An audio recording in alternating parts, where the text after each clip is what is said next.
దస్తగిరి వ్యవహారంలో ఒకవైపు దస్తగిరి జైల్లో ఉండగా అతన్ని వెళ్ళి చైతన్యారెడ్డి కలిశాడు, నేనే సాక్షి అంటూ మాజీ టీడీపీ ఎమ్మెల్సీ బీటెక్ రవి వాంగ్మూలం ఇస్తే, ఇంకొక వైపున దస్తగిరిని నిందితుడి నుంచి సాక్షిగా మార్చడానికి సవాల్ చేస్తూ భాస్కర్ రెడ్డి, మిగతా శివశంకర్ రెడ్డి, అవినాష్ రెడ్డి వేసినటువంటి పిటిషన్ మీద నిన్న విచారణ జరిగింది.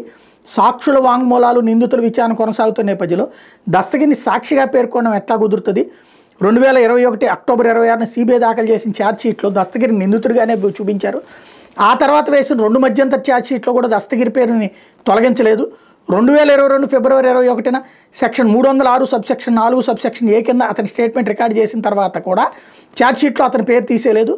ఒకసారి నిందితులుగా అనుమతించిన తర్వాత, కాగ్నిజెన్స్ తర్వాత ఇదే కోర్టు పునఃసమీక్షించజాలదు. క్రిమినల్ ప్రొసీజర్ కోడ్లో అట్లా నిబంధన ఎక్కడా లేదు. చట్ట ప్రకారం అలా నిర్ణయం చెల్లదు. ఓసారి ట్రయల్ కోర్టు ఇచ్చిన ఆదేశాలను తిరిగి సమీక్షించే అధికారాలు లేవని సుప్రీంకోర్టు పలు తీర్పులో పేర్కొంది.